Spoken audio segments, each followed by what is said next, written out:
ரொம்ப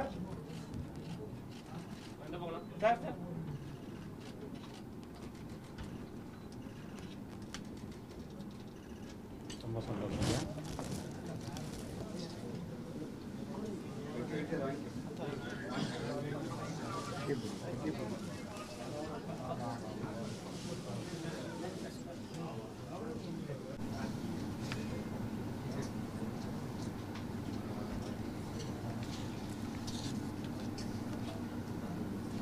சொல்லுங்க. நாங்களே ஆரம்பிச்சிருமா? மரியாதைக்குரிய பாண்டிச்சேரி பாரதிய ஜனதா கட்சியினுடைய மாநில தலைவர் சகோதரர் திரு செல்வ கணபதி அவர்களே, பாரதிய ஜனதா கட்சியினுடைய பாண்டிச்சேரியினுடைய பொறுப்பாளர் திரு சகோதரர் திரு சுரானாஜி அவர்களே, மாண்புமிகு அமைச்சர் திரு நமச்சிவாயம் அண்ணன் அவர்களே, திரு சரவணன் அவர்களே, மீடியா சகோதரர்களே, ஊடக சகோதரர்கள், உங்கள் அனைவருக்கும் என்னுடைய அன்பு கலந்த வணக்கத்தை தெரிவித்துக் கொண்டு, மாண்புமிகு பாரத பிரதமர் திரு என்னப்பா எக்கோ ஆகுது?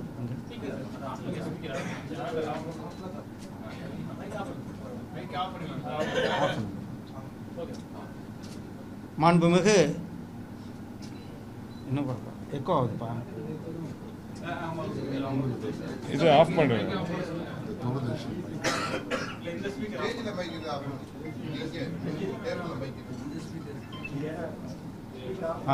இதுவா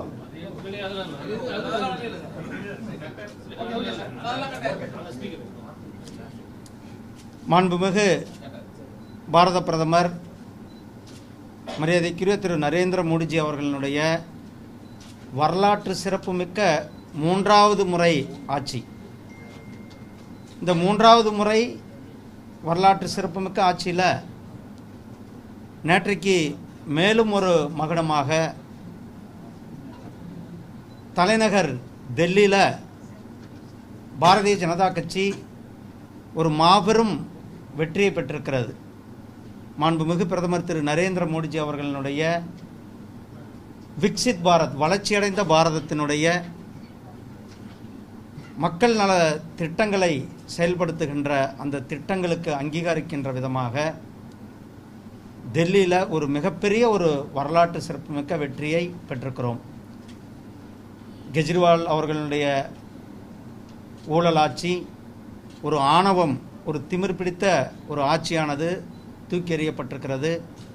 டெல்லி மக்கள் பாரதிய ஜனதா கட்சிக்கு ஒரு மிகப்பெரிய வெற்றியை கொடுத்திருக்கிறார்கள். டெல்லி மக்களுக்கும் பாரதிய ஜனதா கட்சியினுடைய நிர்வாகிகள், தொண்டர்கள் அனைவருக்கும் இந்த நேரத்தில் எங்களுடைய வாழ்த்துக்களை தெரிவித்துக் கொண்டு, எங்களுடைய மாண்புமிகு பிரதமர் திரு நரேந்திர மோடிஜி அவர்கள் இந்த நாட்டினுடைய வளர்ச்சி, இந்த நாட்டினுடைய வளர்ச்சியினுடைய வேகம், இந்த நாட்டினுடைய வளர்ச்சியினுடைய அளவு, இதை தான் வைத்துக்கொண்டு ஒரு மிகப்பெரிய அளவில் இந்த நாட்டை வளர்ச்சி பாதையில் எடுத்து சென்று கொண்டிருக்கிறார்கள்.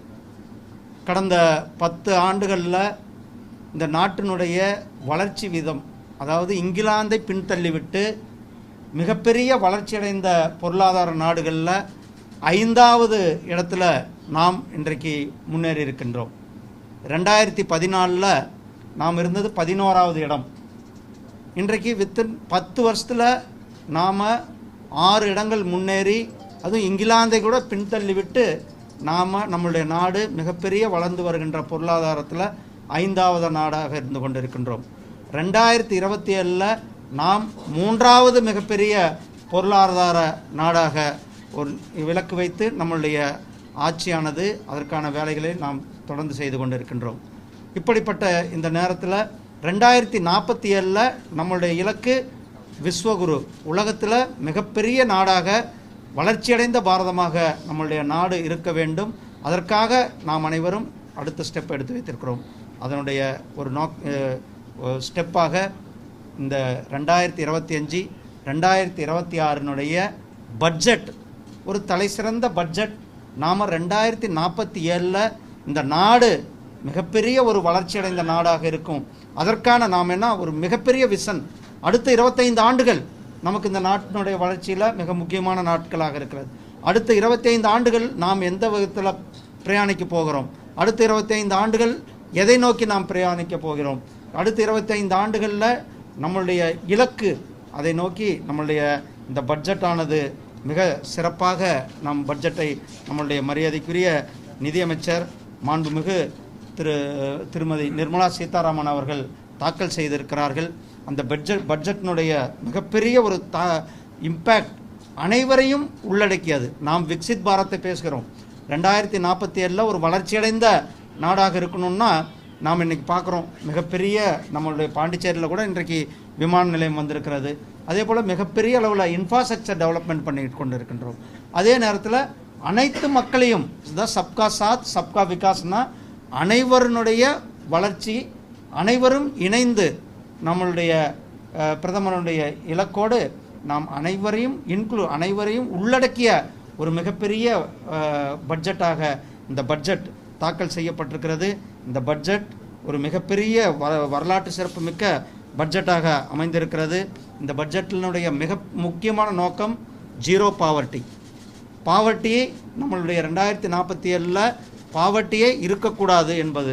ஏற்கனவே இந்த கடந்த 10 ஆண்டுகளில் மாண்புமிகு பிரதமர் திரு நரேந்திர மோடிஜி அவர்கள் செயல்படுத்திய திட்டங்களால் கிட்டத்தட்ட 25 கோடி மக்கள் பிபிஎல் கீழிருந்து மேலே வந்திருக்கிறாங்க. 25 இந்த 10 ஆண்டுகளில் 25 கோடி மக்கள் தங்களை பிபிஎல்லிருந்து மேலே வந்திருக்கிறாங்க. அதாவது அனைவருக்கும் வீடு கட்டும் திட்டத்தில் வீடு, அல்லது அவங்களுக்கு ஜல்ஜீவன் மிஷனில் குடிநீர் கனெக்ஷன், டாய்லெட் வசதி, அதே மாதிரி அவர்களுக்கு பிரைம் மினிஸ்டருடைய கரீப் கல்யாண் அண்ணா யோஜனா கீழே உணவு பாதுகாப்பு, இப்படி பல்வேறு திட்டங்கள் நிறைவேற்றியதன் மூலமாக மக்களுடைய வாழ்க்கை தரம் உயர்ந்து 25 கோடி பேர் பிபிஎல் என்று சொல்லக்கூடிய பிலோ பாவர்ட்டி லைனிலிருந்து அவர்கள் உயர்ந்த நிலைக்கு வந்திருக்கிறார்கள்.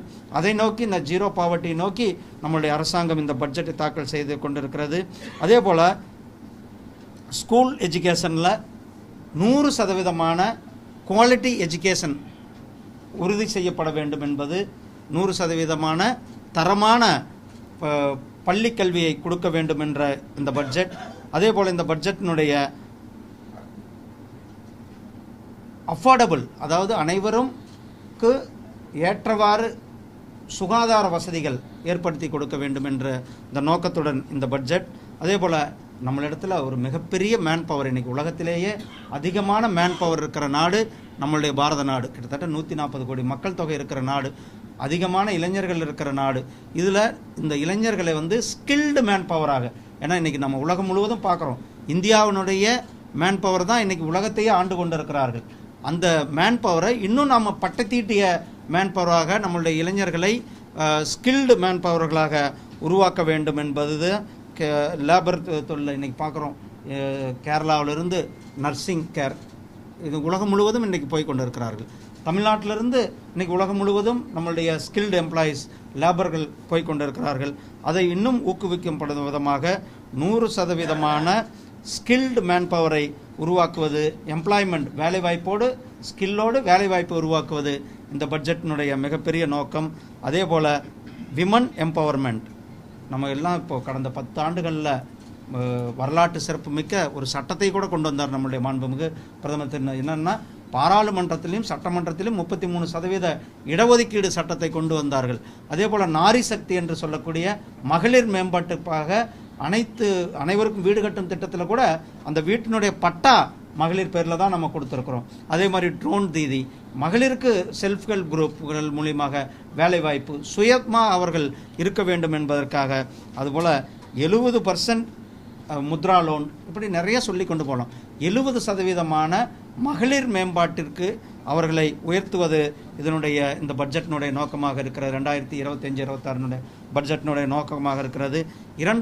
அடுத்தபடியாக இந்த பட்ஜெட்டினுடைய மிகப்பெரிய ஒரு சாராம்சம், உலகத்திற்கு உணவு கொடுக்கும் நாடாக இந்தியா, அதாவது உலகத்திற்கே food basket of the world, இந்தியாவிலிருந்து அனைத்து பகுதிகளுக்கும் உணவு நாம் கொடுப்பதற்கான ஒரு மிகப்பெரிய ஒரு நோக்கத்தோடு, மிகப்பெரிய ஒரு இலக்கோடு நாம் விவசாய துறையை மேம்படுத்துவதற்கான முக்கியத்துவத்தை இந்த பட்ஜெட்டில் நாம் கொடுத்துருக்கின்றோம். இந்த பட்ஜெட்டினுடைய சாராம்சம் நான் சொல்லியிருக்கேன். அதில் மொத்தமாக 4 பகுதிகளாக பிரிக்கப்பட்டிருக்கிறது. ஒன்று அக்ரிகல்ச்சர் செக்டார், அதாவது விவசாயத்துறையினுடைய ஒரு துறையாகவும், இன்னொன்று எம்எஸ்எம்இக்கள், அதாவது மீடியம் ஸ்மால் மைக்ரோ என்டர்பிரைசஸ், அது மூன்றாவதாக இன்வெஸ்ட்மெண்ட் என்று சொல்லக்கூடிய அடிப்படை எஜுகேஷன் ஆகட்டும், ஹெல்த் ஆகட்டும், இதெல்லாம் நாம் அதிகமான கவனம் செலுத்துகின்ற துறைகளாக இந்த துறைகளை நாம் எடுத்திருக்கிறோம். அதில் நான் ஒன்றொன்னா இந்த பட்ஜெட்டினுடைய சிறப்பம்சங்கள், இந்த பட்ஜெட்டில் நமக்கு எந்த அளவுக்கு நான் சொன்ன ஏற்கனவே இன்க்ளூஷன், அனைத்து பகுதி மக்களையும் உள்ளடக்கிய பட்ஜெட்டாக இருக்கக்கூடியும் அப்படின்னு சொல்லியிருக்கிறோம். அதே போல் நாம் உலகத்திற்கு வழிகாட்டியாக நாடாக இருக்கின்ற பட்ஜெட்டாக இருக்கின்றோம். அதே போல் இந்த பட்ஜெட்டினுடைய மிக முக்கியமான சாராம்சம், உலகத்திற்கு உணவு கொடுக்கும் பட்ஜெட்டாக இந்த பட்ஜெட் நாம் இலக்கு நிர்ணயித்து படியெடுத்து வைத்திருக்கிறோம். அதே போல் உலகத்தினுடைய மேனுஃபேக்சரிங் ஹப், அதான் எம்எஸ்எம்இ, அனைத்து உலகத்திற்கு make in India for world, இந்தியாவில் தயாரிக்கப்படுகின்ற பொருள்கள் உலகம் முழுவதும் சென்று சேர வேண்டும் என்ற அந்த லட்சியத்தோடு நம்மளுடைய இந்த பட்ஜெட்டானது நிறைவேற்றப்பட்டிருக்கிறது. நாம் விவசாயத்துறை எடுத்துக்கொண்டால், நம்ம பாண்டிச்சேரி பொறுத்தளவுக்கு விவசாயத்துறையில் பல்வேறு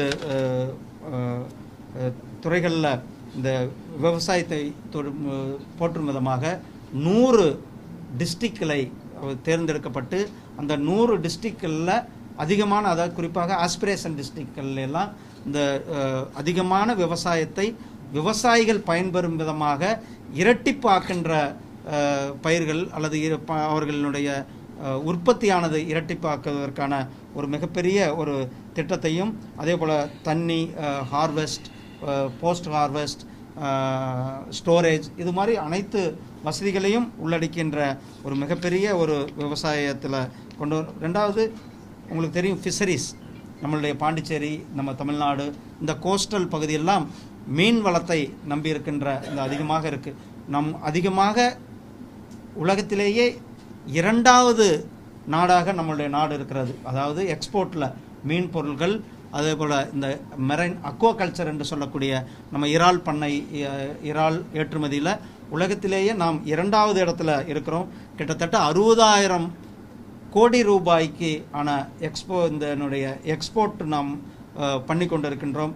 அதை இன்னும் மேலும் இந்த துறையை வலுப்படுத்தும் விதமாக இந்த துறையில் இருக்கின்ற இந்த 12 கிலோமீட்டர் வரலும் மீன், அதுக்கு பிறகு பிடிக்கிற அந்த எக்கனாமிக் ஜோன் என்று எக்ஸ்க்ளூசிவ் எக்கனாமிக் ஜோன் அண்டு ஹைசி, ஆழ்கடலில் மீன் பிடிப்பதற்கு சஸ்டைனபிள் ஒரு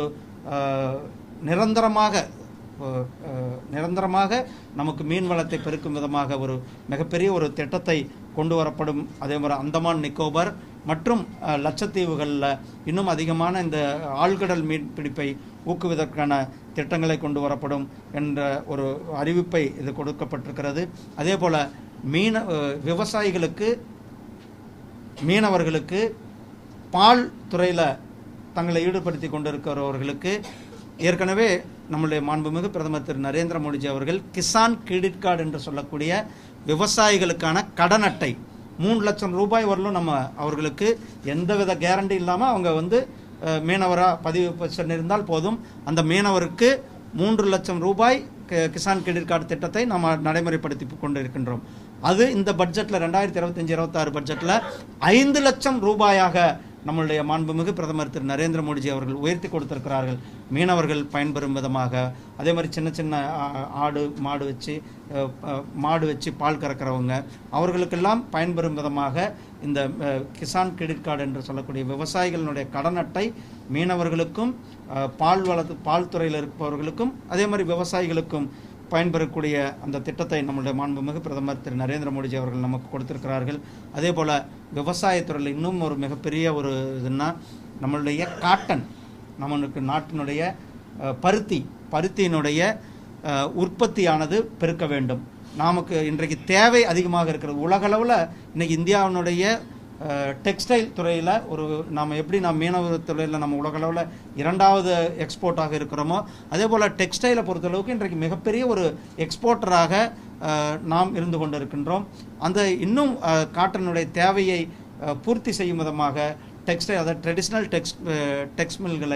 டெக்ஸ்டைல் மில்களை இன்னும் ஊக்குவிக்கும் விதமாக அவர்களுக்கு வெரைட்டி ஆஃப், அதாவது அதிகமான விளைச்சல் கிடைக்கக்கூடிய காட்டனை அறிமுகம் செய்து அவர்களுக்கு இந்த பருத்தி ப்ரொடக்டிவிட்டிக்காக, பருத்தியினுடைய உற்பத்திக்காக ஒரு பெரிய செயல் திட்டத்தை இந்த பட்ஜெட்டானது கொடுத்திருக்கிறார்கள்.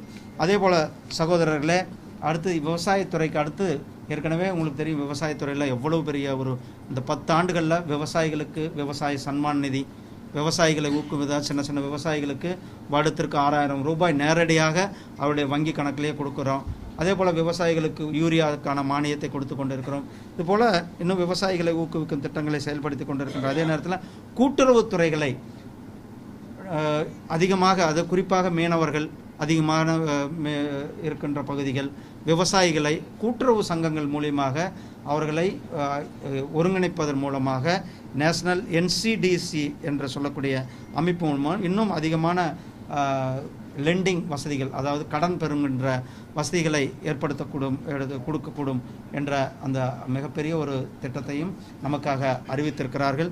அடுத்தபடியாக MSME என்று, நான் ஏற்கனவே அக்ரிகல்ச்சரை பற்றி சொன்னேன். இப்போ MSMEக்கள் என்று சொல்லக்கூடிய medium, micro, medium, small enterprises, இதை ஏன்னா நாம் உலகத்தினுடைய ஒரு மேனுஃபேக்சரிங் ஹப், எப்படி நம்ம விவசாயத்துறையில் நாம் தன்னிறைவு பெற்றதோடு இன்றைக்கு உலகத்திற்கு உணவு கொடுக்கின்ற துறையாக நாம் வள வேண்டும் என்ற இந்த பட்ஜெட்டில் இலக்கு வைத்திருக்கிறோமோ, அதே போல் இந்த பட்ஜெட்டில் நம்மளுடைய உற்பத்தி துறை ஏற்கனவே கிட்டத்தட்ட 7.5 கோடி பேர் இந்த துறையில் இருக்கிறாங்க. கிட்டத்தட்ட 1 கோடி MSMEகள் பதிவு செய்யப்பட்டிருக்கிறது. 1 கோடி MSMEக்கள் பதிவு செய்யப்பட்டிருக்கிறார்கள். அவர்களெல்லாம் பயன்பெறும் விதமாக இந்த எக்ஸ்போர்ட்டில் அவர்களுக்கு கிரெடிட், ஏற்கனவே 5 கோடி கிரெடிட் லிமிட் இருந்ததுன்னா அவர்களுக்கு இப்போ 10 கோடிக்கான கிரெடிட் லிமிட், 10 கோடி இருக்கிறவர்களுக்கு 20 கோடிக்கான கிரெடிட் லிமிட், இப்படி இந்த கிரெடிட் லிமிட்டை உற்பத்தி கொடுத்தோம். இந்த துறையில் ஆட்டோமொபைல் செக்டார் ஆகட்டும் அல்லது ரூரல் எக்கனாமியை வலுப்படுத்துகிற செக்டார், இதில் ஆத்ம நிர்பர் தன்னிறைவு பாரதத்தை நாம் நோக்கி இந்த பட்ஜெட்டானது நமக்கு கொடுக்கப்பட்டிருக்கிறது. அதே போல் இந்த பட்ஜெட்டில் ஸ்டார்ட் அப் என்று சொல்லக்கூடிய புது நிறுவனங்களை ஊக்குவிப்பதற்கான ஒரு ஃபண்டு, அதுக்கு கிட்டத்தட்ட 10,000 கோடி ரூபாய் நிதியை நம்முடைய மாண்புமிகு பிரதமர் அவர்கள் இளைஞர்களுக்கு வேலைவாய்ப்பு உருவாக்குகின்ற, சகோதரிகளுக்கு வேலைவாய்ப்பு உருவாக்குகின்ற ஒரு மிகப்பெரிய திட்டமான ஸ்டார்ட் அப் இந்தியாவை நம்மளுடைய இந்த நிறுவனங்களுக்கு 10,000 கோடி ரூபாய் அளவுக்கான நிதியை இந்த பட்ஜெட்டில் நமக்கு ஒதுக்கி இருக்கிறார்கள்.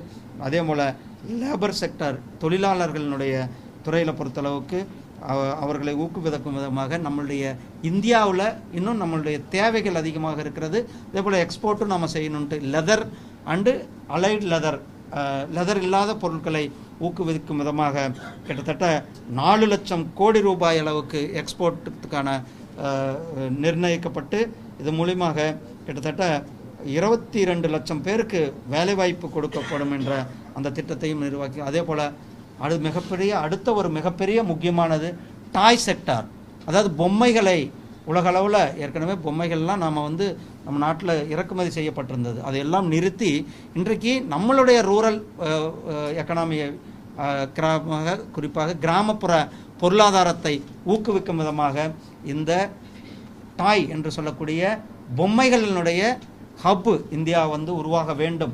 நம்மளுடைய பொம்மைகள் இன்றைக்கு உலகம் முழுவதும் தஞ்சாவூர் தலையாட்டி பொம்மை, அது மாதிரி ஒவ்வொரு ஆந்திராவில் இருக்கின்ற பொம்மைகள், இது மாதிரி ஒவ்வொரு பகுதிக்கும் நம்மளுடைய பொம்மைகளுக்குன்ற ஒரு தனி சிறப்பு இருக்கிறது. அந்த தனி சிறப்பு மிக்க பொம்மைகளை உலகம் முழுவதும் எடுத்து செல்லக்கூடிய விதமாக அந்த பொம்மைகளுக்காக குளோபல் லெவலில் நாம் ஒரு பெரிய இந்தியா ஒரு ஹப்பாக உருவாக்கப்படும். அதற்காக கிளஸ்டர்ஸ், ஸ்கில், ஈகோசிஸ்டத்தை உருவாக்கப்படும் என்ற இந்த பட்ஜெட்டில் நமக்கு நம்மளுடைய மாண்புமிகு நிதியமைச்சர் மரியாதைக்குரிய திரு நிர்மலா சீதாராமன் அவர்கள் நமக்கு கொடுத்திருக்கிறார்கள்.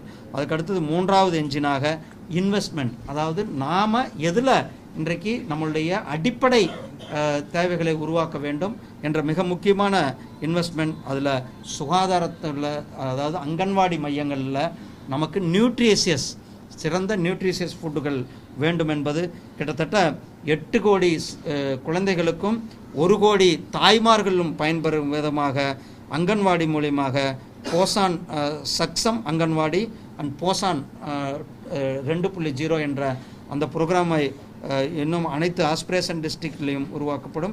நார்த் ஈஸ்ட்டு அல்லது அனைத்து மாவட்டங்கள்லேயும் அனைத்து கிராமங்கள்லேயும் கூட இதை நடைமுறைப்படுத்த இருக்கிறது. அதற்கு அடுத்ததாக அடல்ட் டிங்கரிங் லேப் என்று சொல்லக்கூடிய சயின்ஸ் கிராம வசதி அனைத்து அரசு பள்ளிகளுக்கும் அதே போல் அனைத்து பிரைமரி ஹெல்த் சென்டர்கள்லேயும் இந்தியா முழுவதும் இருக்கிற அனைத்து அரசு பள்ளிகள் அனைத்து பிரைமரி ஹெல்த் சென்டர்லேயும் நம்மளுடைய பிராட்பேண்ட் கனெக்ஷனை நம்மளுடைய இந்த பட்ஜெட்டில் கொடுப்பதற்கான திட்டத்தை கொடுக்கப்பட்டிருக்கிறது.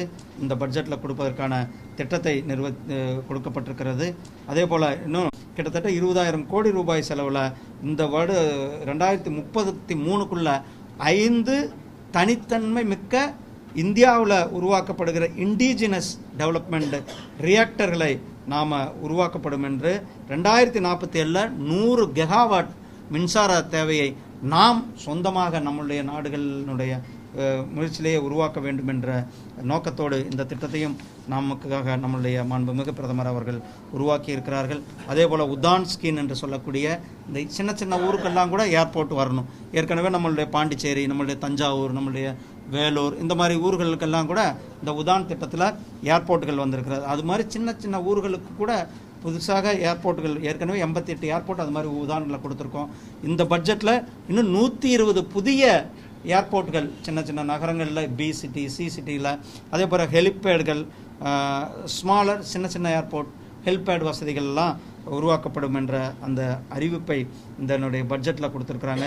மிக முக்கியமாக டூரிசம் செக்டார் நம்ம பாண்டிச்சேரிக்கு மிகவும் முக்கியமான டூரிசத்தை டெவலப்படுத்துகின்ற கிட்டத்தட்ட இந்தியாவில் இருக்கின்ற 50 மிக முக்கியமான நகரங்கள் தேர்ந்தெடுக்கப்பட்டிருக்கிறது. அந்த 5 முக்கியமான நகரங்களில் டூரிஸ்ட்டுகளை டெவலப் பண்ணுவது, அந்த டூரிஸ்ட் பகுதிகளில் ஹாஸ்பிட்டாலிட்டி மேனேஜ்மெண்ட்டை உருவாக்குவது, அதாவது முத்ரா லோன், ஹோம் ஸ்டே. இப்போ ஒரு வீடு இருக்குதுன்னா அந்த வீட்லேயே நம்ம ஒரு 2 ரூம் சிறப்பாக இது பண்ணி வர்ற டூரிஸ்ட்டுக்கு அக்கம்பெனி தான் ஹோம் ஸ்டே என்று சொல்லும். அந்த ஹோம் ஸ்டேவை ஊக்குவிக்கும் விதமாக முத்ரா கடன்களை கொடுக்கப்படும் என்ற அந்த அறிவிப்பை நம்ம கொடுத்துருக்குறோம். அதே போல் டூரிஸ்ட் டெஸ்டினேஷன்களை மேம்படுத்துவதற்கான திட்டங்களையும் இந்த இதில் கொடுத்துருக்கிறது. 2வது பாண்டிச்சேரி தமிழ்நாடு எல்லாமே ஒரு மிகப்பெரிய ஒரு மெடிக்கல் டூரிசம் ஹப்பாக உருவாக்கி கொண்டிருக்கிறது. நம்மளுடைய குறிப்பாக மற்ற நாடுகளிலிருந்து, இந்தியாவினுடைய மற்ற பகுதிகளிலிருந்து தமிழ்நாடு பாண்டிச்சேரிக்கு வெளிநாடுகளிலிருந்து மெடிக்கல் டூரிசம் வந்து கொண்டிருக்கிறார்கள். அதை ஊக்குவிக்கும் விதமாக வெளிநாடுகளிலிருந்து வர்றவங்களுக்கு விசா ஃப்ரீ அல்லது அந்த டூரிசத்தை வந்து heal India, medical tourism and heal in India என்ற திட்டத்தை நம்முடைய மாண்புமிகு பிரதமர் திரு நரேந்திர மோடிஜி அவர்கள் நடைமுறைப்படுத்த இருக்கிறார்கள். இதெல்லாம் ஆல் இந்தியா லெவலையும் நம்மளுடைய அனைத்து இன்க்ளூஷனில் கொண்டு வருகின்ற திட்டங்களை உருவாக்குகின்ற நேரத்தில் நம்மளுடைய பாண்டிச்சேரி பகுதிக்கான இந்த பட்ஜெட்டில் மினிஸ்ட்ரி ஆஃப் ஹோம் மூலியமாக இந்த பட்ஜெட் மூலியமாக 2025-26க்கு கிட்டத்தட்ட 3432 கோடி ரூபாய் பாண்டிச்சேரிக்கு ஒதுக்கப்படும் என்ற அந்த அறிவிப்பை இந்த பட்ஜெட் மூலியமாக கொடுக்கப்பட்டிருக்கிறது. அதே போல் Jawaharlal institute of post graduate அதாவது ஜிப்மர் பாண்டிச்சேரிக்காக 1450 கோடி ரூபாய் நம்மளுடைய ஹெல்த் செக்டாரை மேம்படுத்துவதற்காக இந்த நிதியானது ஒதுக்கப்பட்டிருக்கிறது. அது இல்லாமல் கூடுதலாக 150 கோடி ரூபாய் கேபிட்டல் அசட் கிரியேட் பண்ணுவதற்காகவும் and grant in aid for சேலரிக்காகவும் 949 கோடி ரூபாயும் ஒரு 150 கோடி ரூபாயும் கூடுதலாக நம்மளுடைய ஜிப்மர் பாண்டிச்சேரிக்காக ஒதுக்கப்பட்டிருக்கிறது. அதே போல் சென்ட்ரல் கவர்மெண்ட்லேருந்து நம்மளுடைய பாண்டிச்சேரியினுடைய ப்ராஜெக்டுகளுக்காக கிட்டத்தட்ட 186 கோடி ரூபாய் நம்மளுடைய குடிநீர் தேவைகளை பூர்த்தி செய்வதற்காக 6.44 கோடி ரூபாய் நம்மளுடைய பாண்டிச்சேரியினுடைய தண்ணீர் தேவைகளை நிறைவேற்றுவதற்காக கொடுக்கப்பட்டிருக்கிறது.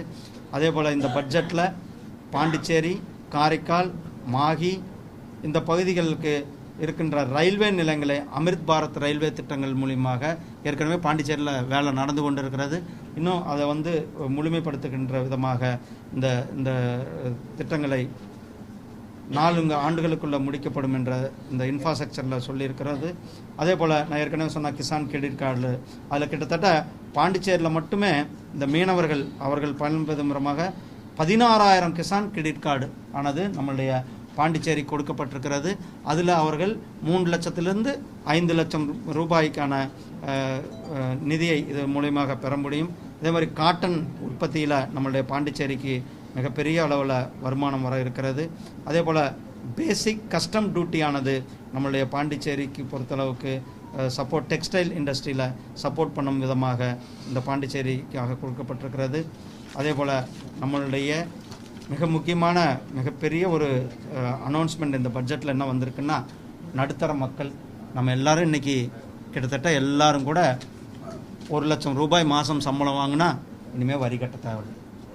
12 லட்சம் ரூபாய் வரலும் சம்பாதிப்பவர்களுக்கு வரி கட்ட தேவையில்லை.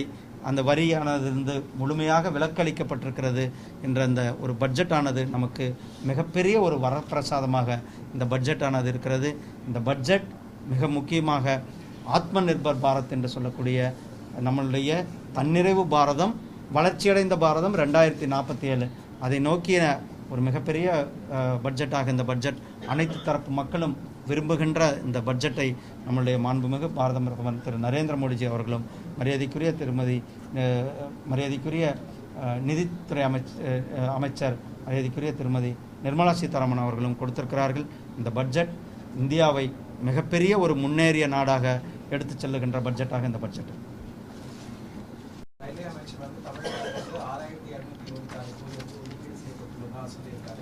மாநில அரசு கிட்ட இருந்து ஒத்துழைப்பு வந்து தொடர்ந்து வழங்கப்படாமல் இருக்கு. நிலம் வந்து கையகப்படுத்தல வந்து தாமதமாக ஏற்படுத்திட்டு 2014க்கு முன்னாடி ரயில்வேக்கு குறிப்பாக தமிழ்நாட்டுக்கு ஒதுக்கப்பட்ட தொகை வெறும் 800 கோடி ரூபா தான்.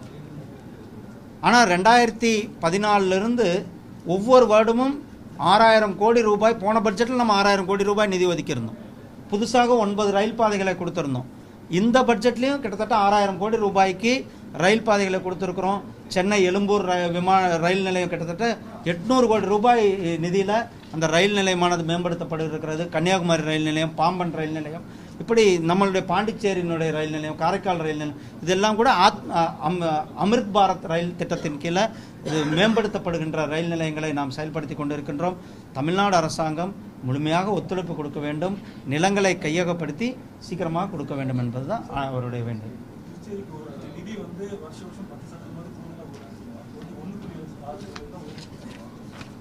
இந்த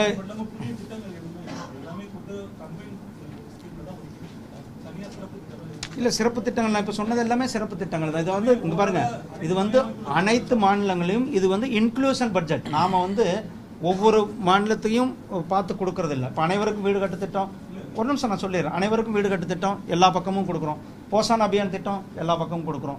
அதே போல் ஜல்ஜீவன் மிஷன் எல்லா பக்கமும் கொடுக்குறோம். டாய்லெட்ஸ் எல்லா பக்கமும் கொடுக்குறோம். ஆஸ்பிரேஷன் நியூட்ரிஷன் சப்போர்ட் எல்லா பக்கமும் கொடுக்குறோம். இது வந்து அனைத்து மக்களுக்கும். அது இல்லாமல் பாண்டிச்சேரிக்கு கிட்டத்தட்ட டிரான்ஸ்ஃபர் ஆகிருக்கின்ற இந்த பட்ஜெட்டில் கிட்டத்தட்ட 3432 கோடி ரூபாய் பாண்டிச்சேரிக்காக கொடுக்கப்பட்டிருக்கிறது. அதே போல் ஜிப்மனுடைய மேம்பாட்டுக்காக 1450 கோடி ரூபாயும், கூடுதலாக 949 கோடி ப்ளஸ் 150 கோடி ரூபாய் கொடுக்கப்பட்டிருக்கிறது.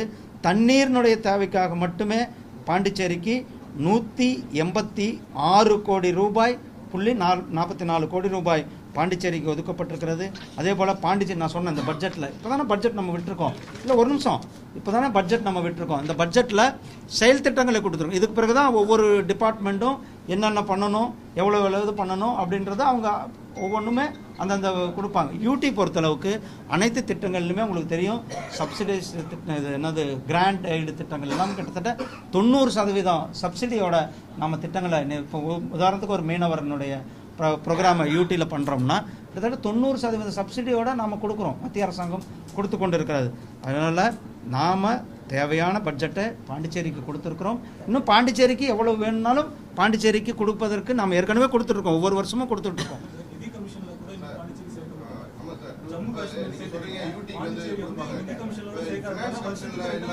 ஒவ்வொருத்தரும் படி எங்களுக்கு எந்த நிதியுமே ஒதுக்காத ஒரு சூழ்நிலை வருதுல. தொடர்ந்து வந்து நீங்க ஸ்டேட்டாவும் கருத மாட்டீங்க, எங்களை யூடியாவும் கருத மாட்டீங்க. இது போன்ற சூழ்நிலையில வந்து நிதி நெருக்கடியில வந்து புதுச்சேரி தள்ளாடுது. புதுச்சேரி எந்த நிதி நெருக்கடிலையும் கிடையாது. புதுச்சேரிக்கான அனைத்து சப்போர்ட்டும் நம்மளுடைய மாண்புமிகு பிரதமர் திரு நரேந்திர மோடிஜி அவர்களும் உள்துறை அமைச்சர் திரு அமித்ஷாஜி அவர்களும் முழுமையாக செய்து கொண்டிருக்கிறார். அண்ணா நான் ஃபுல்லாகவே கொடுத்துருக்குன்னா தேவைக்காப்ப அவங்க என்ன ப்ரொபோசல் அனுப்புகிறாங்களோ அந்த ப்ரொபோசல் படி நிதியானது பாண்டிச்சேரிக்கு எந்தவித பாரபட்சமின்றி நிதி ஒதுக்கி கொண்டு இருக்கின்றோம், ஒதுக்குறோம். அதுதான் நான் சொல்றேனே, நான் பாருங்க நிதி கொடுத்துருக்கோன்னு தான் சொல்றேன். கிட்டத்தட்ட 3432 கோடி ரூபாய் பாண்டிச்சேரிக்கு நிதி ஒதுக்கப்பட்டது. அண்ணா நீங்க பாருங்க ஒவ்வொரு மாநிலத்திற்கும் ஒவ்வொரு இது இருக்கு. ஒரு நிமிஷம் இருங்க, அப்படி இல்லைங்க. பாருங்க இந்த வந்து ஜம்மு காஷ்மீரை பொறுத்தளவுக்கு ஆர்டிகல் 370 நாம் எடுத்திருக்கிறோம். எடுத்த பிறகு அங்கே வந்து நம்ம இங்கே வந்து ஏற்கனவே இன்ஃப்ராஸ்ட்ரக்சர் பண்ணியாச்சு. அங்கே வந்து இன்ஃப்ராஸ்ட்ரக்சர் பண்ணி கொண்டு இருக்கிறோம். இங்கே வந்து ஸ்டேச்சுரேஷன் ஆகிருக்கிறது. ஸோ உங்கள் கோரிக்கை நான் நிதி அமைச்சர் சொல்கிறேன். நன்றி. இல்லை அது தனி ஏங்க இது வந்து ஒரு மிகப்பெரிய பட்ஜெட்டை வரவேறுங்க. இது வந்து இங்க பாருங்க ஒரு நிமிஷம், இங்க வந்து இந்த பட்ஜெட் வந்து யாருக்கும் வந்து எந்தவித இது இல்லாம பாரபட்சம் இல்லாம அனைத்து மாநிலங்களுக்கும் சமமாக பாவிக்கின்ற இந்த பட்ஜெட்டாக தான் நாம் பட்ஜெட்டை கொடுத்துருக்குறோம். நான் இவ்வளவு நேரம் ஒரு நிமிஷம் இருங்க தம்பி சார், நான் ஒரு நிமிஷம் கேளுங்க. இந்த பட்ஜெட் நான் இவ்வளவு நேரம் உங்களுக்கு ஒரு பிரசன்டேஷனே கொடுத்தேன், புரியுதா? இவ்வளவு ஒரு தீவிரமான பட்ஜெட்டு, மக்களுக்கு உபயோகமான இருக்கின்ற பட்ஜெட், மக்கள் பயன்பெறுகின்ற பட்ஜெட். கிட்டத்தட்ட 25 கோடி பேர் 7 மணிலிருந்து மேலே கொண்டு வந்திருக்கிறோம், புரியுதா? அதே போல ஒவ்வொரு மக்களுக்கும் மீனவர்களுக்கு 3 லட்சத்திலிருந்து 5 லட்சம் வரலும் அவர்களுக்கு மீனவர்களை வந்து கிசான் கிரெடிட் கார்டு கொடுத்துருக்குறோம். அவர்கள் வந்து எங்கே கேரண்டிக்கு போக தேவையில்லை, நேராக பேங்கில் போனால் 5 லட்சம் ரூபாய்க்கு கிரெடிட் கார்டு வாங்கலாம், டீசல் போடலாம், அவங்க மீன் பிடிக்க போகலாம். அந்த அளவுக்கு திட்டங்களை நாம் இண்டிவிஜுவல் பெனிஃபிஷரிஸ் திட்டங்களை நாம் நடைமுறைப்படுத்திக்கோம். கரீப் கல்யாண அன்ன யோஜனா, ஒவ்வொரு ரேஷன் அட்டைக்காரர்களுக்கும் 5 கிலோ அரிசி 1 கிலோ பருப்பு இலவசமாக நாம் கொடுத்து கொண்டு இருக்கின்றோம். பிரதமர் திரு நரேந்திர மோடிஜி அவர்கள் கொடுத்து கொண்டு இருக்கிறார்கள். ஜல்ஜீவன் மிஷன்ல ஒவ்வொரு வீட்டுக்கும் குடிநீர் திட்டத்தை கொடுத்து கொண்டு இருக்கின்றோம். அது மாதிரி அதனால இந்த பட்ஜெட்னுடைய நோக்கம் வந்து புரிஞ்சுக்கோங்க. இந்த பட்ஜெட்னுடைய நோக்கம் இன்க்ளூசிவ் பட்ஜெட். நான் அதுக்கு தான் ஃபர்ஸ்ட் நோக்கத்தை சொன்னேன். நீங்க நோக்கத்தை புரிஞ்சுக்கிட்டீங்களா புரியலையான்னு தெரியல. இந்த ஒரு நிமிஷம் இருங்க, நீ இன்க்ளூஷன் பட்ஜெட் நான் பாண்டிச்சேரிக்கான இது என்னன்னு சொல்லியிருக்கிறேன். பாண்டிச்சேரிக்கான என்னென்ன திட்டங்களை ஒதுக்கி இருக்கிறோம், பாண்டிச்சேரிக்கு எவ்வளவு நிதிகள் கொடுத்து கொண்டிருக்கின்றதையும் நான் உங்களுக்கு விளக்கமாக சொல்லியிருக்கிறேன். 3432 கோடி ரூபாய் இந்த நிதியாண்டுக்கு மட்டுமே பாண்டிச்சேரிக்கு நிதி கொடுக்கப்பட்டிருக்கிறது.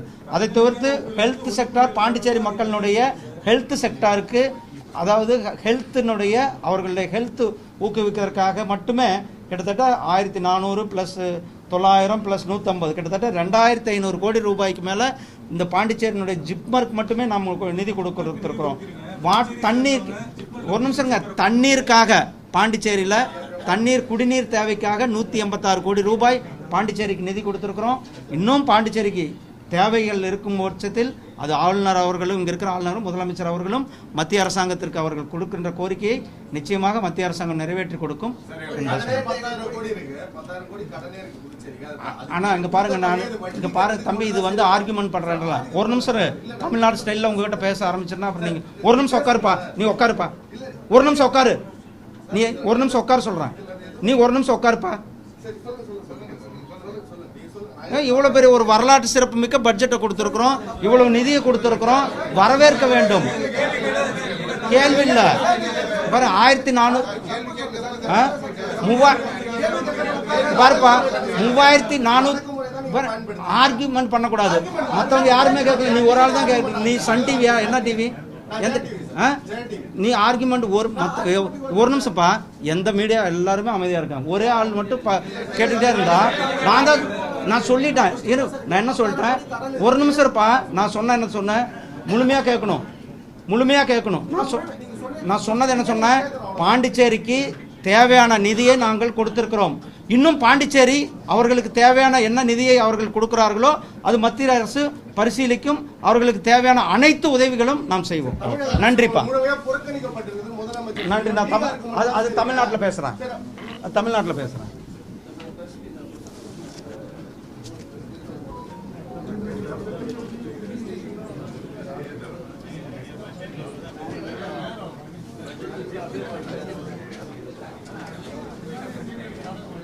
வாங்க அண்ணா வாங்க நீங்க அறிக்கை